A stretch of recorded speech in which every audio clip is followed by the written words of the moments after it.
This is Not Another Church Podcast with your host, Pastor Tom. Welcome to Not Another Church Podcast, and we're going to be taking the next few weeks and just kind of walking through some of the stories that maybe you heard in Sunday school or you heard at VBS, and looking at some of the details that maybe you didn't go over, or maybe some that you did. But we want to go through some of the Old Testament stories and dig a little deeper and look a little closer and see some of the things that we missed.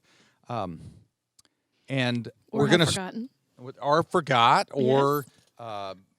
Maybe the flannel graph was a little bent up, and so you didn't catch it quite right.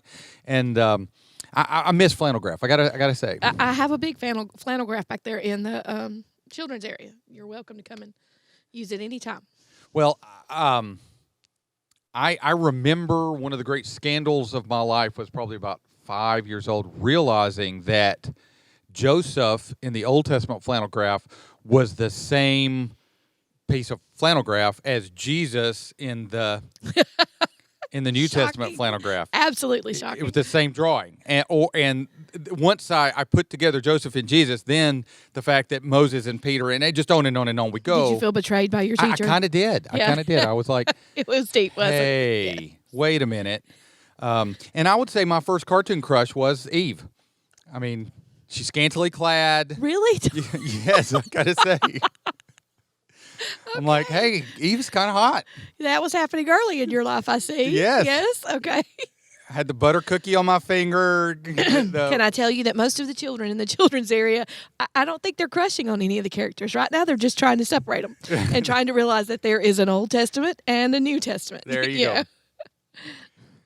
All right, so as we look at the story of in the garden, I was at this church probably a year or so, and one year for Christmas, someone got me a book that was had the word Bible on the cover, so that's why they got it for their pastor. But it was like 50 things that you thought were in the Bible that weren't, kind of thing. Yeah. And the book was total garbage, totally theologically horrible. And the very first one was the devil's in the garden. And so this person said that nowhere in the Bible does it say that the devil was in the garden, that Satan was in the garden. What it actually says, and if you read the text, it says, now the serpent was more crafty than any other beast of the field that the Lord God has made. He said to the woman, there's nothing in the story in Genesis that says it's anything other than it's the serpent. And so this book went on to say, so it's later people who put it back on it that it's Satan. The problem that we have with that, if you said, according to the book of Genesis, that would be true, but you can't say that nowhere in the Bible does it say that. Because in the book of Revelation, John says very clearly, Satan, the accuser, that old serpent. Yes. So you can't say that it doesn't say that in the Bible. So, but in the book of Genesis, it doesn't say necessarily that this is the devil, that this is Satan. It just says that there's a creature that God created who was very crafty. And I think that the description that Moses, if we believe Jesus, who wrote this, that Moses is giving us is mixing both the creature and the enemy. So you have an animal that's very crafty, and our enemy is very crafty. Right. Both the animal was a created being, it wasn't some kind of supernatural being, and the enemy is a created being. God made him. He is not omnipotent. He is not omniscient. He's very smart. He's very crafty, but he's still created.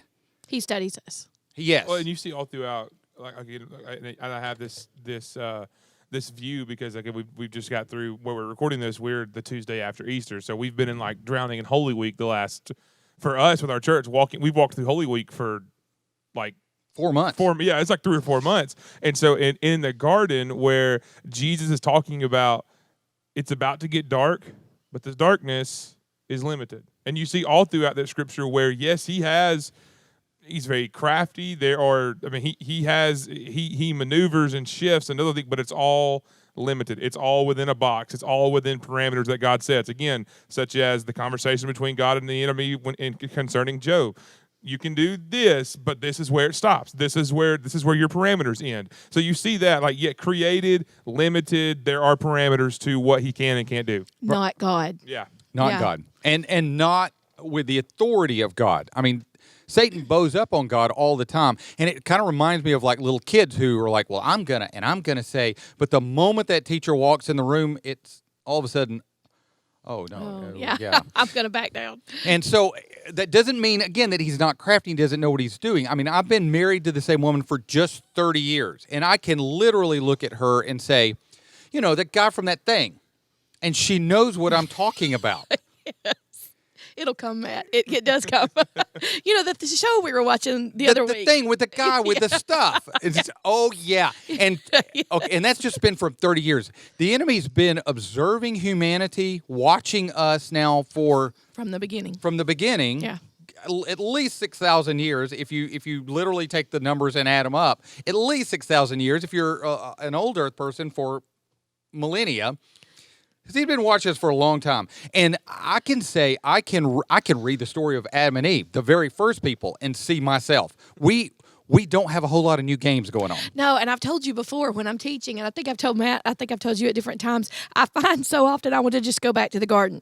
I want to go, as I'm teaching a particular scripture, I find myself veering back and going, you know, like it was with Adam and Eve. Yeah, but some people do that. You know? You've told me the story of that pastor friend of yours that preached his first sermon. It was like in Hebrews, and all of a sudden he's 30 minutes in, and we're in back Eden at the somewhere. garden. That's right. Yes. So yes, but also time and a place. Yes. Yes. Well, I mean, as we go through these stories, and we're going to see this over and over again, I very recently was talking with someone about the children of Israel in the wilderness. And I'm like, I read those stories, and I get so frustrated with them because it's like they have manna, they have water coming out of a rock, and they're like, but we want meat. And it's like It's this a speck in a constant, log. right? It's this constant complaining, and you go, "Would you people realize what God's done to this point? Are you seriously going to gripe about this?" And then the Holy Spirit goes, "Really, Biggin?" And then reminds you of something you've just Exactly. done. Yes. Right. Yeah. So, the servant's crafty, but the Lord God had made him, and so the servant says to the woman, "Did God actually say you shall not eat of any tree in the garden?" But you can stop there, and you could probably do a sermon on that whole. I that have whole done a phrase. sermon I believe on that. it. The whole, did God actually say? And the whole one of the realities is, which I told you today, our students, we've gone through Proverbs and are going to sit back and go through Proverbs again, and we talked about how one of the issues we're dealing with in Proverbs this week is pride, and we talked about, or are going to talk about, how, in essence, and C.S. Lewis says this, that pride is the mother of all sins. Everything that this comes back to a pride issue, and that pride issue is essentially just a sub. Because we want to be God. It's a sub issue of Which goes me back to trying- Adam and which Eve. it's a sub issue of me trying to play Yes. God. Yes. I know what God says doesn't really matter. What God says really isn't that big of a deal. This is really for me. I'm It's gonna do me. it my It's way. me, which is, again, I said this to you, why Jesus says that following Him involves an absolutely insane amount of self-denial, which is antithetical to who we are, and all of that goes back to I the don't garden. like that. Yeah. Yeah. Right.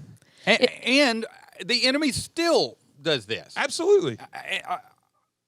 I recently was watching a political discussion where a Roman Catholic was being questioned by the Senate for some role, and people wanted to argue that the Orthodox position that Christianity's pretty much held to for 2,000 years since Jesus rose from the grave is some kind of radical thought process, and all they're doing is the same thing that's here. Are we really believing that Jesus is claiming that he's the only way to heaven? Well, yeah, that's why I'm a Christian. It's kind of the point. I'm the way, the truth, and the lie. Yeah. He He knew what he was saying. Yeah. He's like, I'm one of I mean, the ways. can we just start quoting things that he said? So the I enemy am the door. always is going to start, because he's smart enough to realize that if we believe, something is black, he can't come against it and say, no, believe white. Now, he'll eventually get us there, but he's going to start out with just taking us just a little. It's backdooring. It's a little bit. I mean, it's a Well, little, it's a little- problem it's with a little- translation. It's a little bit grayer than you think I it saw is. a comment the other day on social media that said it was a translation error from 1946 as they were arguing a particular point that the church has held a stance on for all time. Right. But they're arguing it, and there's a 19. I think it was 1946. There was a translation that they used a different word, and therefore we now hold. And I'm like, there's like historical documents that we can go back and Lots look of them. at that predate 1946. That's putting a lot of weight on some nerd in a bookstore somewhere. I'm telling you. Well, But the argument was crazy, but you see that same argument come in different forms from the garden. and it's easy for us in evangelicalism to look at, you can't see me air quoting, the world and say the enemy does this. But you know what? The enemy does this in my life. Oh, yeah. It's like the enemy is not going to I'm not going to walk out of this church and have somebody try to sell me black tar heroin and that be a temptation. I'm not saying that eventually the enemy can't lead me to that, because there's no sin that I'm not capable of. I thought you said you just were saying like it's not going to happen here at church. It's like, man, you It don't might. know. It very well could. Have you been? That's right. I don't know. You see some shady stuff in the parking lot. Yes. The enemy's not going to tempt me with that. The enemy's not going to tempt me today with cheating on my wife. The enemy's going to tempt me today to let my thoughts run rampant. Yes. The enemy's not going to tempt me today with heroin. The enemy's going to tempt me today to find some means of escapism that's a little step, so that the pastor who does get caught in a hotel room with some other woman, there was no point in his fall that seemed like he was stepping off a cliff. It was just the next incremental little step.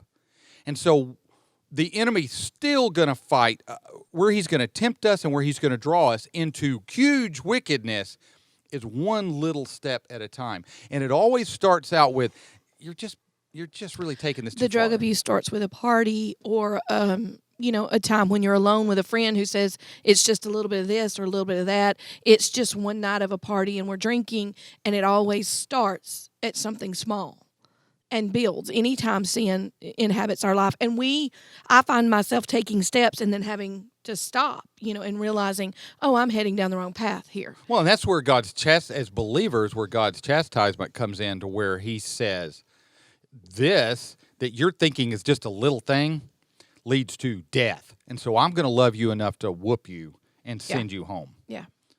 So did God actually say you shall not eat of any tree in the garden? The other thing with this that we got to notice is God didn't say you can't eat of any tree in the garden. Yeah. So the reality is Satan takes what God did say and twists it into the negative. Is God saying you can't love just anybody? Is God saying, and so its perspective is everything, because what God said was you can have everything except this one thing. The enemy says God is saying this is the biggest thing and you can't have it, you poor thing. And and you become the victim of God's commands. Well, all of a sudden become extremely self-righteous, and I become I'm trying to think of the word I'm looking for. I'm all of a sudden the victim. I'm all of a sudden victimized, and I'm all of a sudden put down and crushed and all these things. If God is a God of love, why would he limit me? Yeah, exactly. Well, and looking out at our culture today, we see how that has becoming the victim of something has become the prevailing argument. If you want to shut down somebody, or what we use currently with cancel culture, is you become the victim. And if you can put enough words and enough emphasis and enough emotion into your argument, then you can draw people to your side. Then you become the victim, and that's the way everyone perceives you. And even with my kids at home, when I'm talking through the 10 Commandments, or when Lucas and I, my youngest, just had a discussion the other day, and we talked about we saw a life that's kind of falling apart. And as we're looking at it, I'm telling him, you understand that the rules that God put in place are to give you, and I used your words, and I told him I used Pastor Tom's words, that he's trying to give us the best possible life in a fallen world. And you had told me that years ago, and it was the best phrasing that I have come up with for it. And that's what I told him. I said, we're in a fallen world. You're going to deal with things. Let the world be the world. Shine the light of Jesus into the situation as much as possible. Witness to them and let them see it. But understand in your own life, as you're making choices, number one, you're not the victim. And number two, God has those rules in place for a reason. It's not to hurt you, to make it worse, or to make you sad.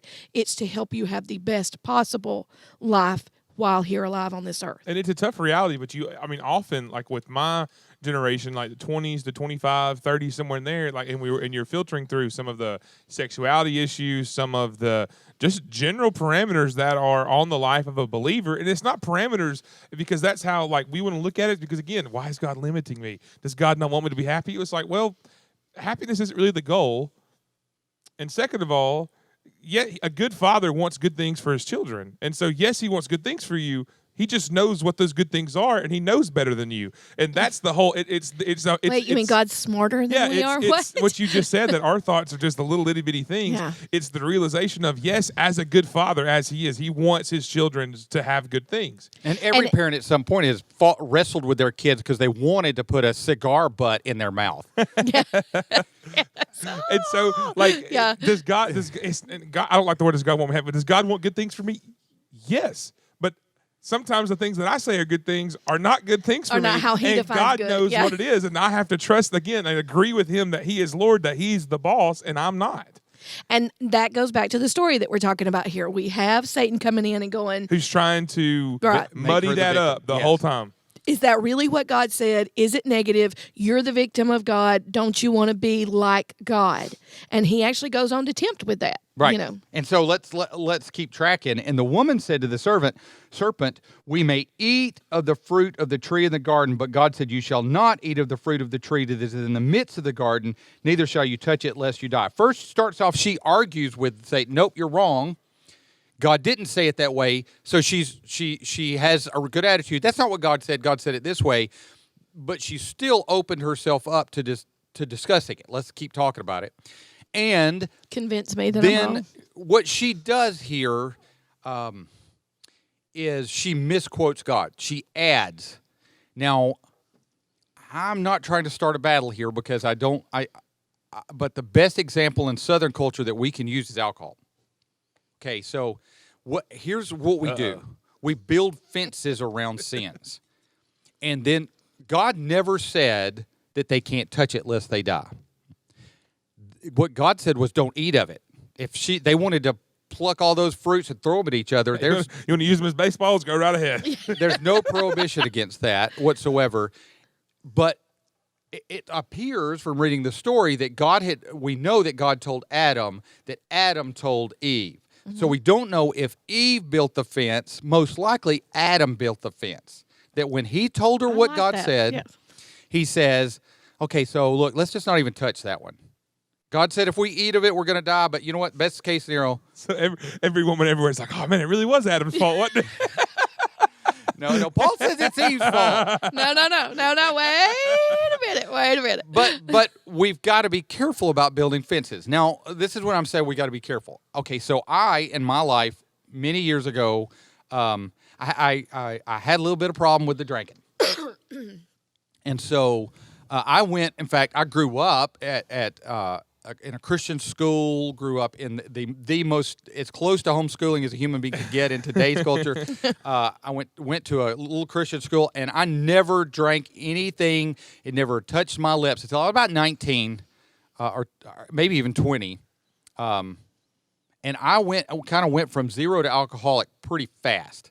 I liked it. I liked the way it made me feel. I liked everything about it. And I learned about myself that I'm never going to be the kind of guy that Tom jumps in with both feet. You're right. No one is surprised by that. You're right. Yes. So I'm not the guy who can have like a 6-pack in the fridge and I'm going to have one every now and then.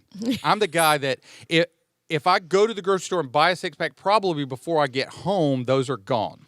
Do you have another 6-pack to take in the house? And then I'm going to go ahead and go get a half case. Let me be honest. He's never bought a 6-pack ever because he's never just going to drink 6. And Never. at some point, you're going to find me in Guadalupe, Mexico, swinging from a chandelier. So for me, it would be really stupid for me to drink anything. Right. That's just unwise. So that fence I have put around. For my children, I've said, you come from a long line of drunks. You have the genetic predisposition. That's not something you need to play with. So I've tried to put that fence up a little bit for them. The Bible doesn't say, in fact, in the Old Testament, the use of wine is used as celebration and good things. It's a good thing. Jesus, I mean, I hate to use the stereotypical argument, turns the water into wine. I thought it was just grape juice. I'm sure it was. False. It was not. So we put a fence around, in our culture, in Southern culture, around drinking at all. Period. I have had multiple times when someone has come to my office, made an appointment, come to this church, sat down in my office, and told me that they saw so-and-so in a restaurant with a beer in front of them. A member of our church. A member of our church, and they're tattling on this amount. I've had people who don't go to church here that have come and tattled on people of our church. I've had people who have come to church here. I've had people who, because my daughter used to be a waitress, I knew from a previous story had gotten tore up about 3 weeks before, who came and tattled on someone else at the church. And I'm sitting there looking at him going really bad, wanting to go, so where were you on the evening of? On Saturday night. So Yeah. all that to say, when we add to what God says, building a fence for ourselves can be healthy, wise. I'm just not going to go there. I'm not there. There are websites that aren't necessarily wrong. I don't go to because I know what the pop-up banners are going to be. I think in my life, the closest I come to that is at this point has probably been as a teenager. I had a friend who smoked, and her older sister would occasionally give us a cigarette. I liked the taste of it. I liked smoking. Ew, I know my husband thinks it's the grossest thing ever, the smell and everything. Not that he would judge anybody that's out there, No. you know. But at the time, as a teenager, I realized I consciously came to the realization that I liked it too much. And I thought, I can never buy cigarettes. I can never do that, because I would have started, at this point in my life, I would still be probably chain smoking, you know. And your voice would be a little bit deeper. See, I wanted to make jokes, but just from sensitivity just the standpoint, I pollen won't today. do it. I won't do it. I won't make any jokes. Stop. I will But, refrain. yeah, I mean, I really would have that, you know, even worse, crackly, you know, smokers. Yeah, I went to Vegas voice, but- one time. I went to the blackjack table, got up about Oh, I don't know if I could. $2,000, got my room comp for the night, What? woke up the next morning, lost all of it, had to borrow money to have gas money to get home, home. and thought to myself, I'm never going back because that was really fun. I came home with nothing, and I had a freaking blast. Okay, so this is where we get the real part of Okay. our podcast. Yes, Okay. yes. And by the way, that was in like 1989, so nobody It's not It was last week. You thought, how did your and Ann's trip go you last you week, thought though? they went to Gatlinburg, they went to Vegas? Tom's like 3 weeks post heart Hit attack. me, hit me. Look, In y'all, Jesus' name. We are just giving him a hard time. We all have those things, though, that you can look at your life and you go, okay, I had to put a boundary around this. I can't do this because either for my health, for my spiritual walk, for whatever it is, my life is dedicated to Christ. Therefore, I don't do this. Well, and it's like for a lot of pastors, which I wish they could have done this or whatever, but the whole Billy Graham thing, which, you know, say what you want to about Billy Graham, but like the whole Billy Graham thing where won't I'm be not alone with a woman. I'm not going to be with someone Right. of the opposite sex. And for you meeting with a dad or something that has an issue, we're going to meet with the mom too. Like if Right. they have an issue with their kids, like you can't meet with the opposite sex because the reality is both people are human, married or not or whatever. There's just a tension there that just happens. And you just can't have those problems. That's setting up a parameter around yourself. It just makes sense. And even if I'm texting with a female that's a member of the church, I will on purpose include my wife in that. Or when I text back, I will text her and her husband back. It's not me trying to be misogynistic. It's me protecting my own heart. Now, again, when I put up a fence around sin for myself, that's wise. When I modify what God says to fit my fence And take that fence on somebody else. and then take that fence to somebody else, then that becomes Phariseeism. right. yeah. And that becomes wicked. It also can be destructive. Okay, so when I was probably the last group of people going through high school in the 80s that saw like the movies Reefer Madness, that we had to watch that in health class. And so it showed, I don't know if any of you have ever seen this. What was the name of it again? Reefer Madness. It was produced in the recall that. 50s, and it's like this upstanding young lady who straight A student. The movie's made in the 50s. I mean, she's got the poodle skirt, and so she goes to a party. She takes one toke off of a marijuana joint and immediately goes crazy, ends up dying. I mean, she ends up getting behind a car and driving crazy, and they've got these crazy camera effects. In fact, I would recommend going on YouTube and watching Reefer Madness because it's pretty entertaining. But it's one hit off of a reefer, and she goes absolutely bananas.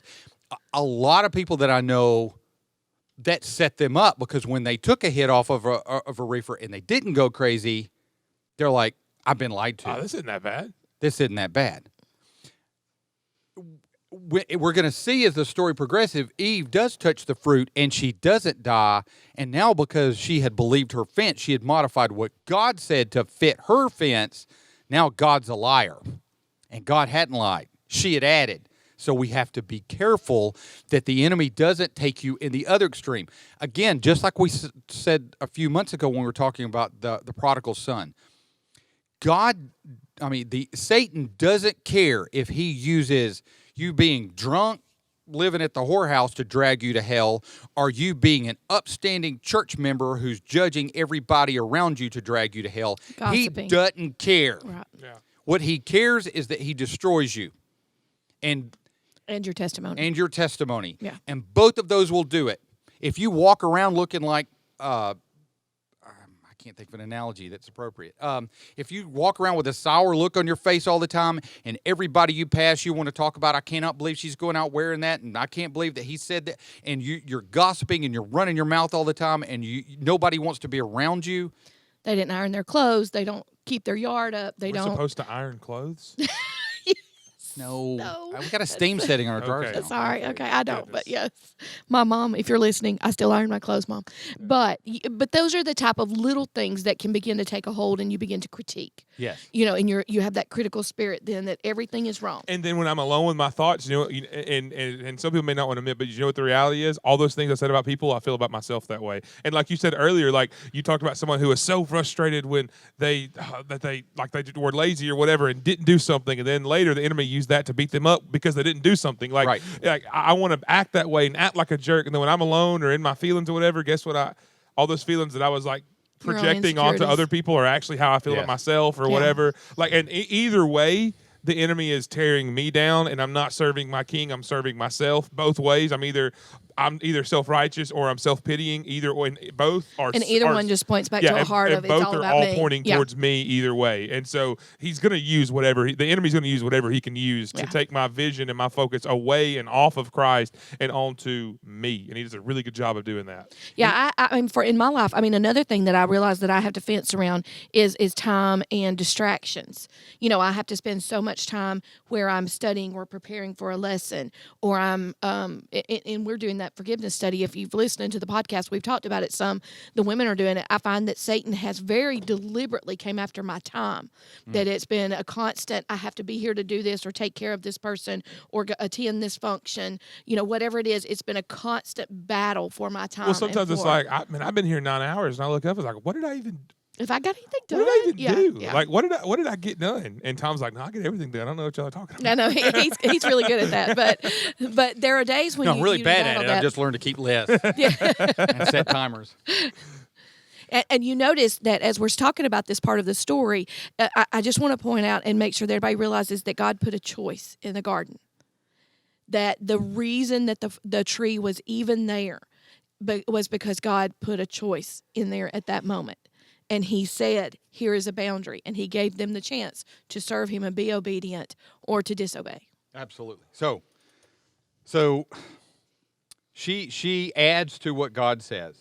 But the serpent said to the woman, you will not surely die. Now the enemy has stepped from questioning what God says to openly contradicting what God said. We've moved from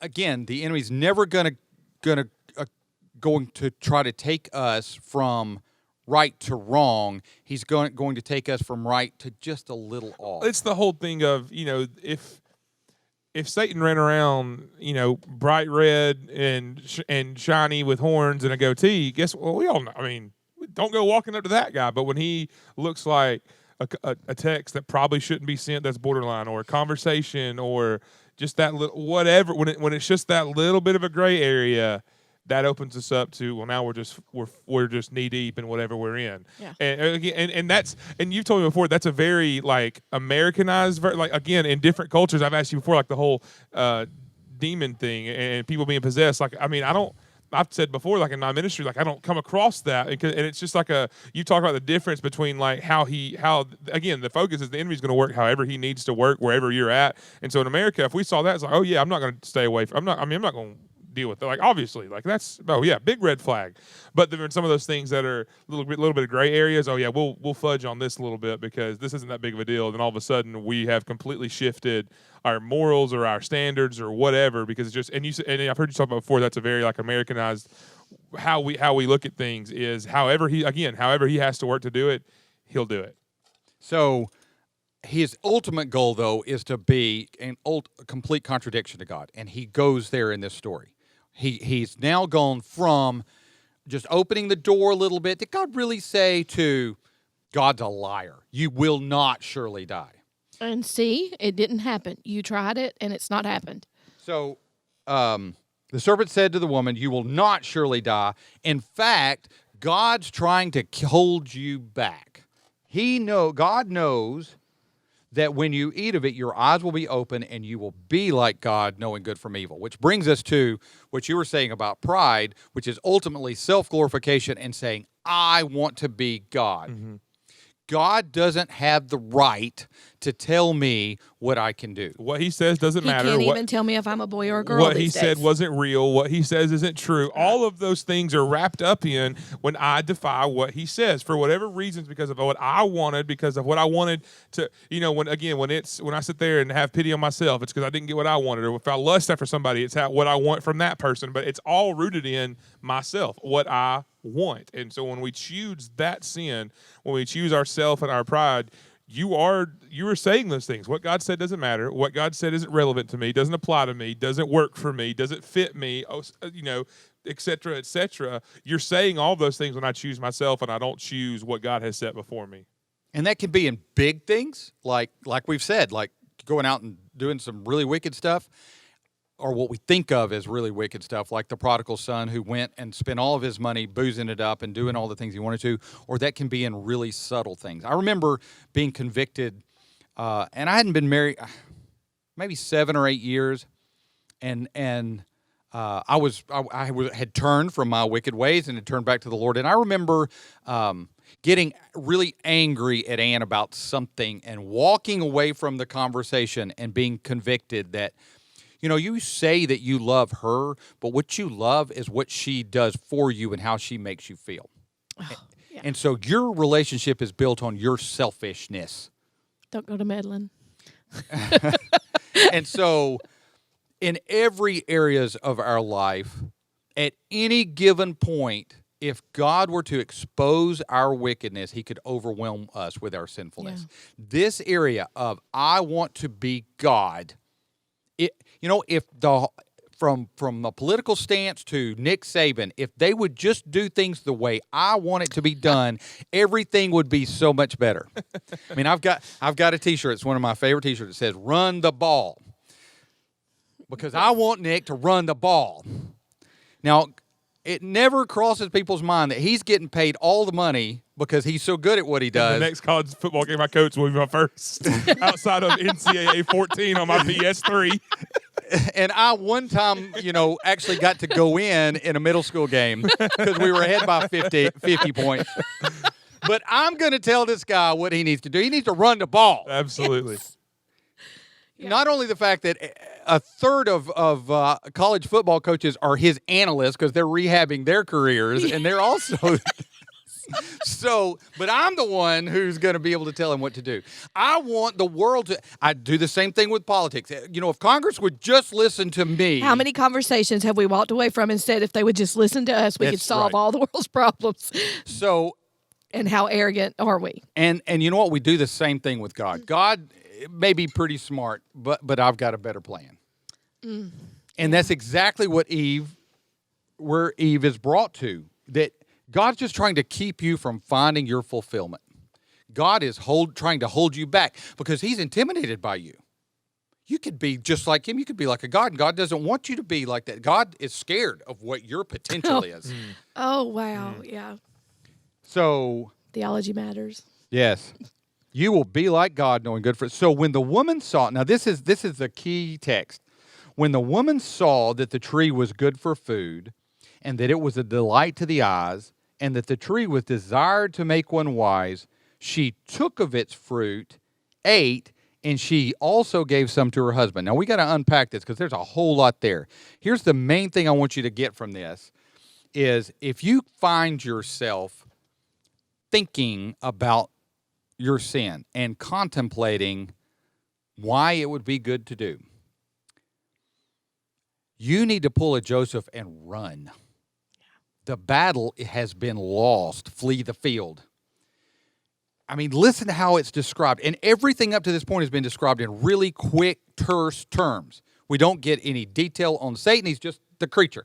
But listen to how much detail Moses goes into this moment. The woman saw that the tree was good. She's sitting there looking at the tree going, man, that's a good-looking tree. That fruit looks pretty. Oh, I could just, my mouth is watering thinking about that fruit. She saw that the tree was good for food, that it was a delight to the eyes. That's the best-looking fruit. She's got a garden that literally is planted by God and full of fruit, but this is the fruit that's going to be good. This is the good stuff right here. It was a papaya. A papaya? I thought it was an apple. All the old pictures draw it as an apple. Definitely Yes. a papaya. Yeah, in the book, the things that you thought were in the Bible that wasn't. Does it point out number it's not two an was apple? that it wasn't an apple. Yeah. I'm like, really? This is supposed to be rocket science? This is at the point where I'm starting to think this book would look really good in my trash can. She took of the fruit, so then she plucks the fruit, and you know what? She didn't die. So now we're in the clear. She eats of the fruit, and then she gives some to her husband who was there with her. The last even, thing they're So saying, even after she ate, it's like, hey, this wasn't that bad. So she's had a whole discussion with us. with Adam standing there. With Adam standing there, for some reason, my whole life. My whole life. I'm thinking, okay, Adam. She told went and found her, Adam and gave him the fruit, Right. didn't she? Yeah. Yeah, it was all I was her. in Yeah. seminary in Old Testament survey, and the professor pointed out that it says, and Adam was there with her, and I literally didn't believe him. I'm like, no, well, hold on a sec. And I opened my Bible out, and I'm like, wait, because. So Adam the whole time is standing there, and not once opens his mouth. He's like sitting there going, dang, I didn't know snakes could talk. I named one of these bad boys. They didn't say a stinking thing. What is up with the snake talking? I mean, if you think about it, I actually saw a meme the other day that said, we don't talk enough about the fact that parrots are saying things. So Adam is sitting here, the snake starts talking, and he's not saying anything. He's just, which tells me, men in our marriage, and this one's for free, not doing anything or putting off a decision is a decision. Oh, yeah. Inactivity is a decision. And because men, we often, when given the choice between rocking the boat or not dealing, we'll go to the not dealing because, I mean, who wants to deal with all that? Yeah. So I've had a discussion with my boys because I'm a mom raising 3 boys, and I had it not long ago with them, like last year, I should say, relatively speaking, not long ago. And it was Well, about the COVID year doesn't count as a COVID year doesn't count as a year, but during the COVID year. So we talked about the fact that they should not apologize if they've not done anything wrong in their relationship, and that's kind of startling, because young men, as we've Hey, sorry fixes everything. I don't know what you're talking about, Don.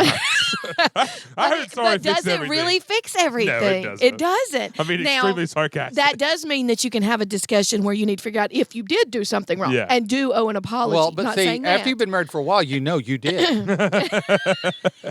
Always, yes, every time. No, Every time. no. But some of the best things where you're helping to lead your wife and her to grow in her walk with Christ is for her to begin to see that she needs to differentiate between something that was wrong and something that she did wrong.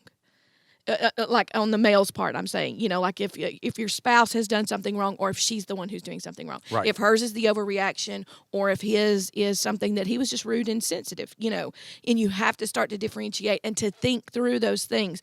But in the culture that we live in, we've watched men over the last several years, especially on sitcom TV when it was gosh. popular. It was really bad the male was always wrong. It was always that the woman was the smart one, put together, organized, and correct, and the man's just kind of bumbling through life. Right. He's And- just an idiot who wants to go play golf. Right, yes. Which, of course, I guess is not really a good example as we're watching Adam stand there. Right. Well, Adam's standing there going, Uh, hey, that snake is talking. Yeah. So where we can get this, and this is actually when I started using this as one of the touch points in my own life, it's been really helpful. When I catch myself ruminating about doing something, if I try to pause the situation. That's both for positive and for bad. When I catch myself, the example that I usually give when I'm teaching this is, I've had this happen a bunch of times. I'm walking through the hospital. I see a person standing over here, kind of misty-eyed, and something comes into my head that says, hey, you need to go pray with them. And then I argue with myself. I got this, and I don't know that person. I don't know that I gotta- person. I They're gotta going to get think I'm a gone. They're gonna think weirdo. I'm- I got Yes. something to do. I mean, they don't go to my church. They're going to think that I'm trying to. When I catch myself, I do it because I realize that I'm not schizophrenic, so I'm not having an argument with myself. I'm having an argument with God. And so I just have a rule that I've set up that when I catch myself arguing with myself to do good, I do the good. The opposite is true as well. When I catch myself arguing to do bad, I try to become self-aware enough to run. And sometimes it's just self-distracting. Like if I'm sitting there thinking about something, you know what I need to do? I need to get up. I need to move. If I'm, trying to correct my kids and I realize that we've gotten to a point to where we're really arguing about them just admitting that I'm right, Yes. that I will say, I'm going to take a few minutes and then we'll come back to this because I need to walk away. That when I catch myself arguing to do something that I know, because we're never surprised by sin in our life. Can we admit that I've never in my life, since I was a little kid, I've never had to have that conversation. Was that wrong? Should I not have done that? Most of the sin in my life, 99% of the sin in my life, I knew it was wrong before I did it. Knew it was wrong while I was doing it. And when I'm confessing it as sin, I really knew it was wrong. Yes. I'm not ever sitting back going, really? Is that something I'm not supposed to do, God? There are really few things that's a scenario of. And so when I catch myself having this kind of a debate, it's pretty, it's nice, I like this, I want to do this, then I recognize that I'm at this Eve point and run. Run like Joseph. Which is a story we'll cover later. Yes, we are going to get to the story Yes. of Joseph and Potiphar. That's it. Well, All right, anything else we want to add here? nah, I feel good about it. I mean, again, taking away of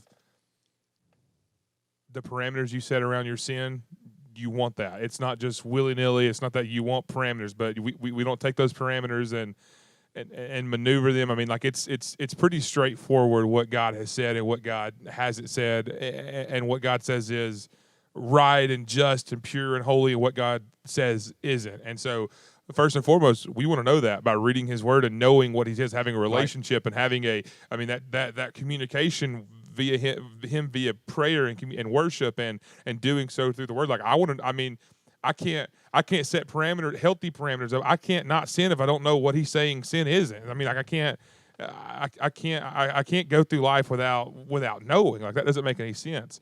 And then seeing that, while knowing that, when I have an awareness of that and am studying that, know that the enemy's going to come at you however he can. Whether it be you all of a sudden find out this new law, and all of a sudden you're the most judgmental, pharisaical, if you're just a complete jerk, and that's not how we want it. Or you're just saying, I'm gonna throw this in the wind. This is garbage. However it's going to work, realizing that He's going to see that He's going to come against you however He knows or however He can come against you. you're going to be in good. That's something for us, I think, to make sure you take away from this. Is from the very beginning, he's scheming, he's conniving, he's shifty, he's all of these things because he's coming after you. And he came after Eve, and Adam just stands there, which that's kind of cool. I guess I hadn't never thought about that either. I guess that's kind of interesting to see that Adam just stood there with his. Now you're going to go home and think about that all night, aren't you? Yeah. Adam just standing there drooling, I guess. I don't know what he's doing. Well, but. and that's probably a good segue into where we can probably wrap this up, but we need to briefly at least mention the consequences, because the consequences, the fall, is what this we generally term this time as, is when humanity fell into sin. Excuse me, the consequences for that, how far. Donna's really got to quit smoking. It's just pollen. Y'all go ahead. And, I think that's a podcast in itself. You think is so? The curse. okay, all right. Well, is that God pronounces, after they sin, God pronounces, here are the consequences of that, and that still affects us today. Hey, so we know Absolutely. what next week is. There you go. consequences. So this has been another episode of Not Another Church Podcast, and so I hope that this has been helpful. I hope you recognize the way the enemy tempts Adam and Eve is the same way that he tempts you. And so looking at that, God, and telling us this story, God has exposed the plans of the enemy. There's no way that he can attack you that's just shocking and new. There is nothing new Under the sun. All right. Y'all have a great day. Go serve your king. This has been Not Another Church Podcast with your host, Pastor Tom. Thanks for listening, and go serve your king.